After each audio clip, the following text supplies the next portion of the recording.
नमस्कार, मैं हूं संजय शर्मा। आप देख रहे हैं 4 PM महाराष्ट्र। क्या राजनीति चल रही है देश की और दुनिया की। ईरान ने हवा कर दी है, खराब कर दी है ट्रम्प चचा की। इसके अलावा कोई चारा बचा नहीं है कि ईरान के पैरों पर सिर रख के गिड़गिड़ाए कि माफ कर दो। अभय दुबे जी से मैंने बातचीत की और पूछा है कि क्या होगा जब ये अगर यही हालात रहे तो ट्रम्प क्या करेंगे और पाकिस्तान का इतना कद क्यों बढ़ रहा है। मोदी जी की राजनीति पर बात की है और अरविंद केजरीवाल जज के असली चरित्र को सामने पर लाने की बातचीत की है। रोचक बातचीत है। चलते हैं अभय दुबे जी के 4 PM न्यूज नेटवर्क में बहुत बहुत स्वागत है अभय दुबे जी आपका। दक्षिण के राज्य बहुत बड़ी गलती कर गए जो उनको जीवन भर अब भुगतना पड़ेगा। दक्षिण के राज्यों ने जनसंख्या पर ध्यान नहीं दिया। सबको 10-10 20-20 बच्चे पैदा करना चाहिए था। जनसंख्या ज्यादा होती तो लोकसभा की सीटें ज्यादा होती। गलती कर गए वो। इस देश की जो सबसे बड़ी समस्या है जनसंख्या, उसमें उन्होंने नियंत्रण पाया। थोड़ी आबादी कम रह गई उनकी। और भारतीय जनता पार्टी को लगा कि दक्षिण के राज्यों में उसकी दाल गलती नहीं है, कभी भी बड़ी बुरी तरह पिटती है वो, तो इनकी हैसियत ही खत्म कर दो। ये जो नया बिल लेकर आ रही है जिससे जनगणना के आधार पर सीटों का विभाजन होने की बात है, संसद का विशेष सत्र शुरू होने जा रहा है। आपको लगता है कि देश में एक बड़ी चिंगारी लगाने का एक योजना है? ये खतरनाक है लोकतंत्र के लिए। इस तरह किसी राज्य को जनगणना के आधार पर उपेक्षित कर दिया जाए और जो हिंदी भाषी राज्य जहां बीजेपी अपनी बढ़त मानती है, क्योंकि उसको वहां पता है वो हिंदू मुसलमान का गेम बहुत खेलती रहती है, वहां पे सीटें बढ़ा दी जाए। आपकी क्या टिप्पणी है इस पर? देखिए, आपने तो बिल्कुल सही जगह अपनी उंगली रखी है। जहां तक महिलाओं के आरक्षण का सवाल है, उसमें तो सदन को कुछ पास करना नहीं है, वो तो पहले से ही पास है। वो तो 2023 में पारित हो गया था, उस पर राष्ट्रपति ने दस्तखत भी कर दिए थे। केवल ये बात थी कि उसका इम्प्लीमेंटेशन, यानी उसको लागू कब किया जाएगा, उसको उस पर अमल कब किया जाएगा। तो उसमें ये बात कही गई थी जो कि मौखिक थी। जो बात मौखिक थी, जो लिखित पढ़त में नहीं थी, वो ये थी कि जब नई जनगणना हो जाएगी और उस जनगणना के बाद में परिसीमन हो जाएगा, तो फिर उसके बाद में संसद में सीटें बढ़ जाएंगी और उसके बाद में महिलाओं को 33% आरक्षण दे दिया जाएगा। ये बात, इस तरह की योजना थी। विपक्ष ने उसी समय उनसे कहा था कि आप इस चक्कर में मत पड़िए, आप जनगणना के साथ में और परिसीमन के साथ में इस बिल के कार्यान्वयन को मत बांधिए, उसके साथ इसे नत्थी मत कीजिए। तो बीजेपी ने कहा नहीं नहीं, हम तो तभी करेंगे, अभी नहीं करेंगे, अभी तो करना बड़ा गलत हो जाएगा। हमारे पास नई जनगणना के आंकड़े भी नहीं है और नई जनगणना के मुताबिक सदन की संख्या, सीटों की संख्या बढ़ जाएगी नए परिसीमन में, तब हम करेंगे, तब महिलाओं को आरक्षण देंगे। तो इस प्रकार की एक बहस हुई थी, जिस बहस में भारतीय जनता पार्टी इस बात पर अड़ी रही, विपक्ष ये कहता रहा। अब उसके बाद में 2024 निकल गई, 2025 निकल गया, 2026 में भी 3 महीने निकल गए, चौथा महीना चल रहा है 2026 का। अचानक मोदी जी ने करवट बदली और मोदी जी ये कहने लगे कि वो तो बिल्कुल एकदम नारी शक्ति का बंधन अभियान करके मानेंगे। वो मान नहीं सकते नारी शक्ति का बंधन किए बिना, और उन्होंने महिलाओं के नाम एक पत्र लिखवाना शुरू कर दिया अपने सलाहकारों से, और कहने लगे कि अब तो हमें इतिहास बनाना ही बनाना है, हम मानेंगे नहीं इतिहास बनाए बिना। और अब उन्होंने कहा कि हमें इस बात की कोई परवाह नहीं है कि हमारी जनगणना हुई है कि नहीं हुई है, हमें इस बात की कोई परवाह नहीं है कि हमें परिसीमन हुआ है कि नहीं हुआ है। इसके बाद उन्होंने एक और दांव मारा, वो उन्होंने 3 विधेयक बनाए और उन 3 विधेयकों में तेजी से, बिना कोई नया फार्मूला तैयार किए हुए, उन्होंने कहा कि परिसीमन कैसे किया जाएगा, और 2011 की जनगणना के आधार पर ही वो परिसीमन कराने की ऊपर तुल गए और उसी के आधार पर वो महिलाओं को आरक्षण देने पर तुल गए। उन्होंने इस बात का इंतजार न करने का फैसला किया कि नई जनगणना जो हो रही है, जो कि जातिगत जनगणना है, उसका इंतजार न किया जाए। जबकि जनगणना कमिश्नर ने, जो जनगणना के जिम्मेदार हैं, उन्होंने कहा था कि हम अगले साल यानी 2027 के अंत तक आपको पूरी जनगणना करके दे देंगे। उसके बाद नया लोकसभा चुनाव तो 2029 में होना है, यानी पूरा 2028 का पूरा साल आपके पास पड़ा हुआ था। लेकिन मोदी जी को अचानक सूझा कि ये सब क्यों किया जाए, नारियों को उनका अधिकार तुरंत दिया जाए, चाहे कुछ हो जाए। और इसी तरह से उनका पूरा प्रचार तंत्र हरकत में आ गया, पूरा गोदी मीडिया हरकत में आ गया। सब जगह गोदी मीडिया पे अब तो ईरान की खबर भी नहीं दिखाई जा रही। ईरान की खबर ना के बराबर, ईरान की खबर संक्षिप्त समाचार में चली गई है। तो हम लोग दैनिक पत्रों में काम करते हैं, संक्षिप्त समाचार जाते थे उसमें, तो ईरान खाड़ी युद्ध की खबर अब संक्षिप्त समाचार है। मूल खबर जो है वो यही है, क्योंकि मालिक का आदेश है। तो आज विपक्ष ने भी अपनी मीटिंग की, विपक्ष ने कभी कहा, ये सवाल उठाया। इससे पहले सोनिया गांधी ने एक आर्टिकल लिखा, जो कि हिंदू में प्रकाशित हुआ आर्टिकल। उस आर्टिकल में भी सोनिया गांधी ने कहा कि महिलाओं को आरक्षण देने के प्रति हम प्रतिबद्ध हैं, और हमने ही राज्यसभा में इसका बिल पास करवाया था। तो उसमें वो तो वहां तो कोई सवाल ही पैदा नहीं होता है। लेकिन जो जल्दबाजी मचाई जा रही है, अभी विधानसभा के चुनाव चल रहे हैं, अभी तमिलनाडु में चुनाव प्रचार चल रहा है, अभी बंगाल में चुनाव प्रचार चल रहा है, अभी देश में जगह जगह मजदूरों के आंदोलन हो रहे हैं, खाड़ी युद्ध वहां पर चल रहा है। वहां पर इस सब के बीच में अचानक नरेंद्र मोदी, पता नहीं कौन सी जल्दबाजी आ गई, और उन्होंने आनन फानन में 3 नए विधेयक ड्राफ्ट कराए, और अभी एक दिन 24 घंटे पहले ही उन्होंने विधेयक दिए लोगों को। और ये संविधान संशोधन विधेयक है, एक ऐसे संविधान संशोधन विधेयक है इसमें 2/3 बहुमत से होगा फैसला। ये भी सबको पता है कि अगर विपक्ष वोट नहीं देगा तो मोदी जी 2/3 बहुमत की जुगाड़ नहीं कर पाएंगे। अगर विपक्ष इन तय कर ले कि हम इन विधेयकों को हमें नहीं पास करने देना है, तो मोदी जी किसी कीमत पे नहीं पास करा सकते, क्योंकि 50 से ज्यादा सीटों का अंतर है। और मोदी जी ने विपक्ष को बुला के उनका समर्थन भी नहीं मांगा। समर्थन मांगा जाता तो उन्होंने पहले एक सर्वदलीय मीटिंग बुलाते, विपक्ष के नेताओं से अलग बुला के बात करते। ये सब भी कुछ नहीं किया गया। उन्होंने सीधा चैलेंज फेंक दिया है कि हम ये विधेयक रख रहे हैं सामने, आप इनको पास कीजिए, ताकि महिलाओं को तुरंत आरक्षण दिया जा सके, और अगर आप पास नहीं करेंगे तो फिर इसका मतलब ये होगा कि आप महिला आरक्षण को कार्यान्वित नहीं करना चाहते। इस प्रकार की उन्होंने राजनीति खेलनी शुरू कर दी। इससे आप अंदाज लगा लीजिए कि महिला आरक्षण विधेयक, महिलाओं को आरक्षण देने की आड़ में क्या खेल खेला जा रहा है।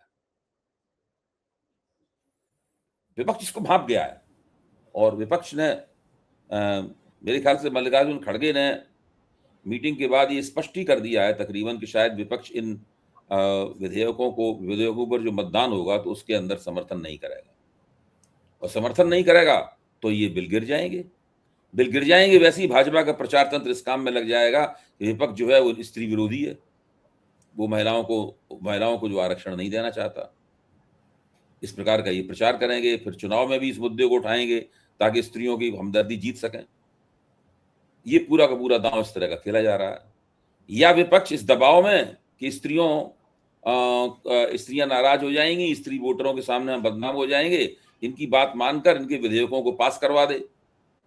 तो इन्होंने अपने मन से उत्तर भारत को और ज्यादा महत्वपूर्ण और शक्तिशाली बनाने के लिए जो परिसीमन का फार्मूला बनाया है, उस फार्मूले में विपक्ष भी सहभागी हो जाए। वो फार्मूला ये है कि मान लीजिए कि तमिलनाडु की सीटें 50 हो जाएं नए परिसीमन में, लेकिन उत्तर प्रदेश की सीटें फिर 120 हो जाएंगी। अभी भी उत्तर प्रदेश तमिलनाडु से आगे है, तब और ज्यादा आगे हो जाएगा। उत्तर प्रदेश का वेट जो है, वजन संसद में बहुत ज्यादा हो जाएगा। तो इस तरीके का पूरा प्रबंधन रचा है। सबसे ज्यादा निगाह चंद्रबाबू नायडू पर है, उनका रुख क्या रहेगा अभय जी? चंद्रबाबू नायडू सरकार के साथ हैं अभी, आज की तारीख तक उन्होंने कहा है कि वो सरकार के साथ है। देखिए, केरल, कर्नाटक और तमिलनाडु, केरल, कर्नाटक, तमिलनाडु और तेलंगाना, ये पूरी तरीके से सरकार के खिलाफ है। लेकिन चंद्रबाबू नायडू ने कहा है कि वो इस मामले में सरकार का साथ देंगे। ये वही चंद्रबाबू नायडू हैं जिन्होंने अपील की थी कि महिलाओं को ज्यादा बच्चे पैदा करने चाहिए, वरना वो राजनीति की दौड़ में पिछड़ जाएंगे। आपको लगता है कि जनसंख्या नियंत्रण जो ख्वाब थे बड़े बड़े, उन पर असर पड़ेगा? लोगों को लगेगा कि हमारे राज्य में बच्चे ज्यादा होते, जनसंख्या ज्यादा होती तो हमें ज्यादा सहभागिता मिलती? देखिए, ये तो खैर बाद में जब घटना होती है उसके बाद सोचे जाने वाली बात है। जो साउथ के राज्य हैं, दक्षिण के राज्य हैं, उन्हें कभी नहीं इस बात के बारे में सोचा होगा कि उन्हें अच्छे काम का दंड भी मिल सकता है। इस काम के लिए उनकी प्रशंसा होती थी कि वो जनसंख्या नियंत्रण में या योगदान दे रहे हैं, और वो राज्य आर्थिक दृष्टि से उत्तर भारत के कई राज्यों से आगे भी हैं, व्यवस्था की दृष्टि से, सुशासन की दृष्टि से, विकास की दृष्टि से आगे भी हैं वो। तो इस स्थिति ठीक बात है। में हाँ, उन्हें नहीं लगा था कि ये होगा, लेकिन अब जिस तरह से भारतीय जनता पार्टी का काम करने का तरीका है, उसमें तो कहीं भी वो किसी के भी पैर पे पैर रख सकती है। राष्ट्र का स्वार्थ, देश का स्वार्थ, समाज का स्वार्थ उसके लिए महत्वपूर्ण नहीं है। उसकी अपनी क्षुद्र राजनीति जो है, उसकी गोटी लाल होनी चाहिए। अगर वो कहीं से चुनाव नहीं जीतती है तो उनके एमपी कम कर दो। ठीक बात है, बिल्कुल सही ये बात है। उधर एक बड़ी महत्वपूर्ण घटना मुझे बड़ी अजीब सी लगी कि अरविंद केजरीवाल ने कोर्ट में जज साहिबा के पसीने छुड़ा दिए। दलील थी कि आप संघ के कार्यक्रमों में लगातार भाग लेती हैं, मुझे उम्मीद नहीं है कि न्याय मिलेगा मुझसे। इसमें कौन सी गलत बात कह दी अरविंद केजरीवाल ने कोर्ट में? अगर कोई मुस्लिम लीग के किसी फंक्शन में, मुस्लिम धार्मिक किसी आयोजन में कोई जज चला जाता तो ये भक्त लोग हैं आसमान सिर पर उठा रहे थे। बिल्कुल। अरविंद केजरीवाल ने बाकायदा बहुत लॉजिक वाले तर्क दिए कि आप जिस तरह से संघ के कार्यक्रमों में जाती रही हैं, मुझे आपसे न्याय की उम्मीद नहीं है। हाईकोर्ट इतना तिरमिला गया कि पूरे देश में वायरल हो गई। और मैं तो अरविंद केजरीवाल की हिम्मत को दाद दूंगा कि कम से कम उन्होंने एक्सपोज किया। जिस तरह विश्वविद्यालय में, जिस तरह न्यायपालिका में संघ के लोग आ रहे हैं, तमाम सवाल खड़े होते हैं। उमर खालिद को 5 साल से देखिए, जमानत राष्ट्रीय स्वयंसेवक संघ से जुड़े हुए अफसर, राष्ट्रीय स्वयंसेवक संघ से जुड़े हुए जज, राष्ट्रीय स्वयंसेवक संघ से जुड़े हुए प्रशासन में जिम्मेदार पदों पर बैठे हुए लोग, ये लोग, इन लोगों को किसी किस्म की कोई हया शर्म नहीं है।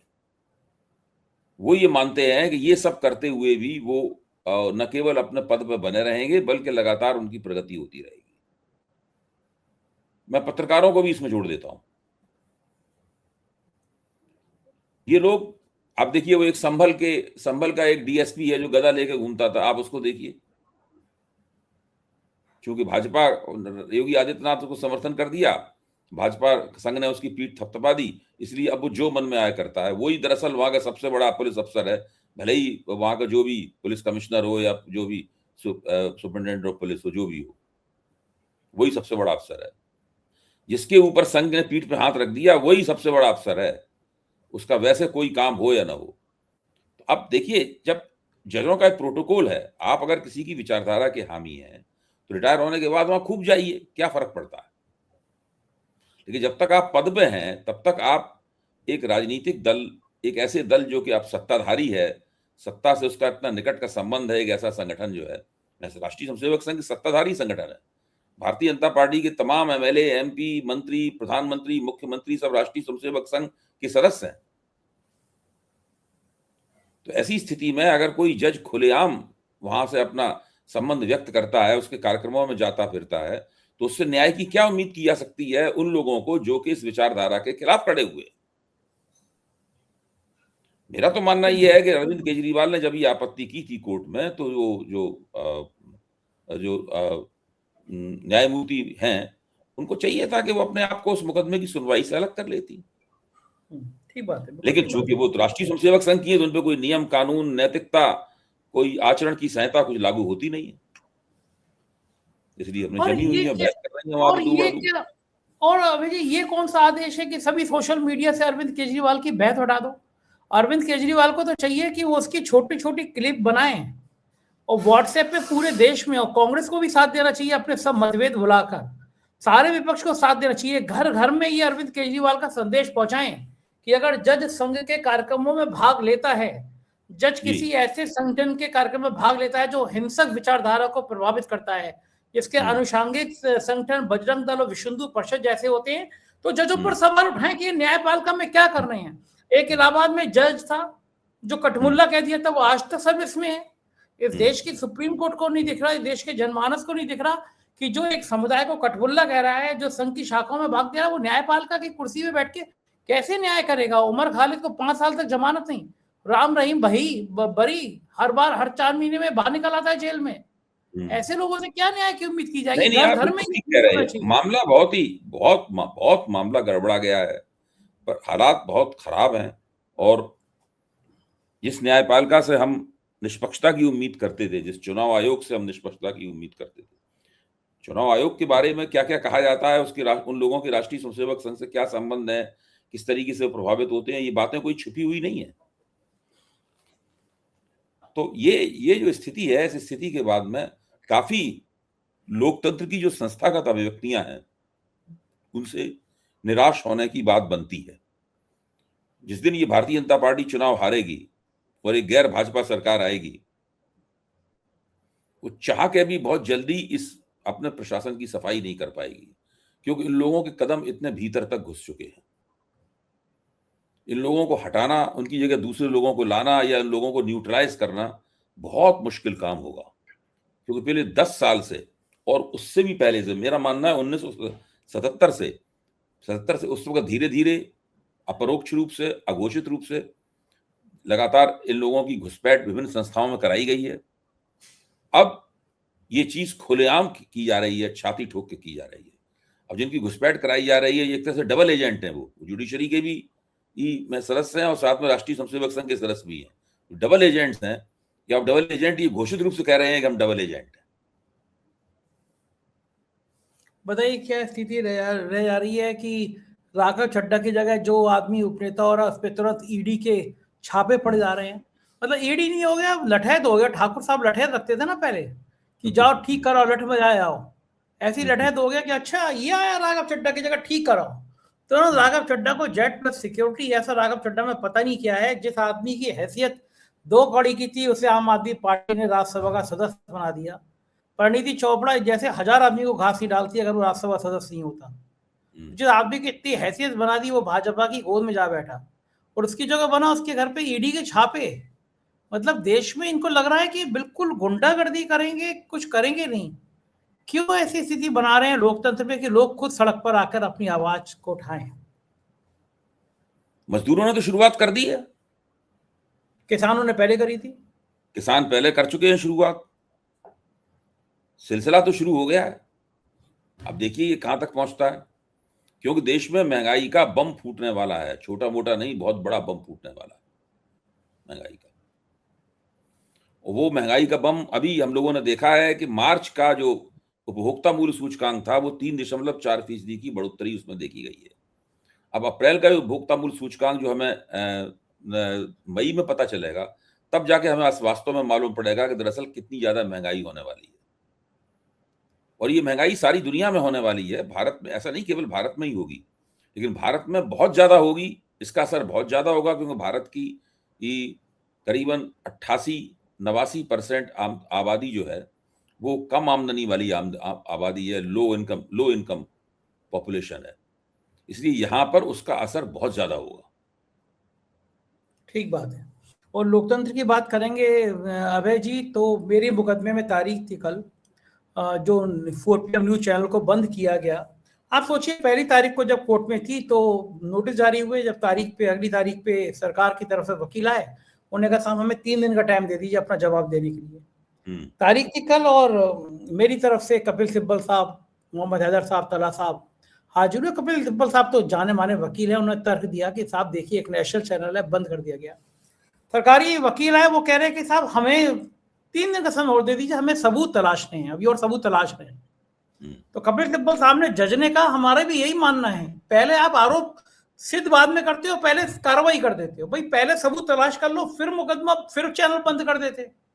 पहले बंद कर दो, फिर सबूत तलाशो। यानी सरकार के पास कोई सबूत नहीं था। सरकारी वकील साहब फरमा रहे हैं कि साहब इन्होंने एपिस्टीन फाइल से जुड़े हुए कुछ तर्कहीन तथ्य पेश कर दिए। अब मुझे समझ में आया, जो मुझे डर था कि नब्ज जो थी ना, रावण की जान नाभि में थी, ये बात सबको पता थी। तो मेरा चैनल बंद हुआ तो मतलब एपिस्टीन फाइल थी। यानी चचा की कोठरी में एपिस्टीन नाम का कोई जिन है, इससे चचा डर जाते हैं। तो अब वो जज साहब ने भी कहा, सिब्बल जी ने कहा साहब ये कोई बात होती है, तारीख पे तारीख ले रहे हैं लोग। जज साहब ने कहा कि अगले बुधवार को मैं फैसला सुना दूंगा, उससे पहले जवाब दाखिल कर दीजिए, जो करना है वो करिए। यानी 1 हफ्ते का टाइम, केवल वो समय बदल रहे हैं कि चुनाव किसी तरह बंगाल का और असम को हो जाए। वो सरकारी वकील का आप कह रहे हैं कि इनके 45 चैनल हो रहे हैं। मैंने कहा मुझे बता दो कौन कौन से चैनल है, मुझे पता ही नहीं कि मेरे 45 चैनल भी हैं, तो मैं पहली बार सुन रहा हूँ। ऐसी सरकारी तैयारियां होती हैं चैनल को बंद करने की। मैंने तो कपिल सिब्बल साहब से रिक्वेस्ट करूंगा कि इन पे 50 लाख रुपए का मैं हर्जाना ठोकूं भाई मेरे यहाँ 80-90 लोगों का स्टाफ है, सैलरी दे रहा हूँ, हर बार चैनल बंद करते हो, 2 बार बंद कर चुके हो। तो मैं सोच रहा हूँ इस बार मैं सरकार से बाकायदा मुकदमा लड़ूं कि आपने जितने दिन मेरा चैनल बंद किया उतने दिन का जो मेरा रेवेन्यू था, चाहे 1000 था चाहे लाख था, वो उतना रेवेन्यू मांगना चाहिए, जिससे एक परंपरा बने, बाकी चैनल किसी का बंद किया जाए वो भी हट जाना है कि आप बिना किसी सबूत के अगर चैनल बंद कर देते हो तो उसका हट जाना दो, अगर सही बात है।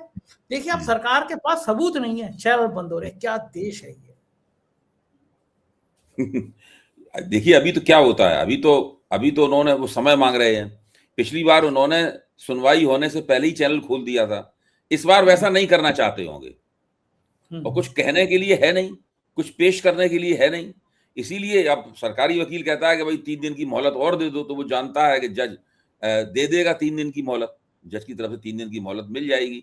2 बार उन्होंने मोहलत ले ली है, तीसरी बार वो मुकदमा हार जाएंगे बाकायदा, मुझे तो पक्का यकीन है, क्योंकि उनके पास कुछ है ही नहीं इस बात का। भाई किसी के 45 चैनल हो गए, ये तो कोई अपराध नहीं है।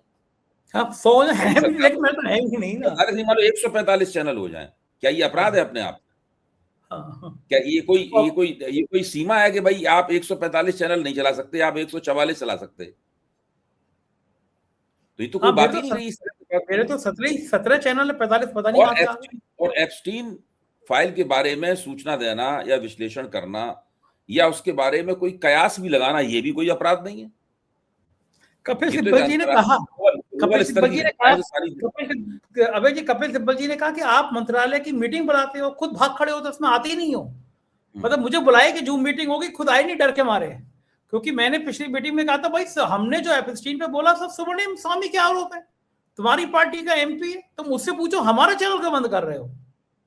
नहीं, दूसरे मुझे तो पक्का यकीन है कि केवल आपको हैरेस करने के लिए, तंग करने के लिए और दूसरों को सामने एक नजीर पेश करने के लिए हम ये भी कर सकते हैं, ये काम किया गया है।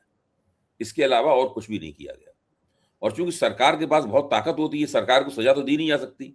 ज्यादा सरकार की कोर्ट कभी नाराज होता है तो सरकार की निंदा कर देता है, उसके खिलाफ स्ट्रक्चर पास कर देता है, इसके अलावा और कुछ नहीं होता है।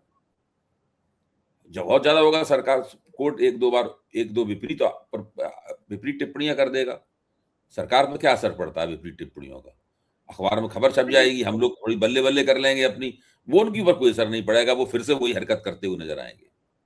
अबे जी मेरी तो समझ में नहीं आता, ईओडब्ल्यू की जांच होगी तो मेरी होगी, 6 इंस्पेक्टरों टीम मेरी बनेगी, मकान मेरा खाली होगा, ऑफिस में हमला मेरा होगा, इनकम टैक्स की स्कूटी मेरी होगी, ईडी को चिट्ठी मेरी लिखी जाएगी, 3-3 बार मेरा चैनल बंद होगा। तो मैं क्या, वो एक लाइनें है ना कि हर इम्तिहान के लिए ऐसा लगता है जिंदगी को मेरा पता याद है, तो मैं ही क्यों बली का बकरा बनता हूँ हर बार, कोई और क्यों नहीं बनता है, मेरी समझ में ये नहीं आता। मेरा कौन सा ग्रह नक्षत्र है बार बार मुझ पर ऐसे डंडा बरसाने लगते हैं, मैं तो मस्त मौला आदमी। नहीं, मैंने तो हमेशा कहा है कि आपका प्लेटफॉर्म जो है बहुत प्रभावशाली प्लेटफॉर्म हो गया है। वो आपने अपने परिश्रम से, अपनी लगन से, अपने अध्यवसाय से इसको किया है, बड़ा बनाया है। आपकी एक खास तरह की शैली है जिसकी वजह से वो जो लोगों में लोकप्रिय भी है। आपके प्रशंसक यहाँ से लेके अमेरिका तक दूर दूर तक फैले हुए हैं।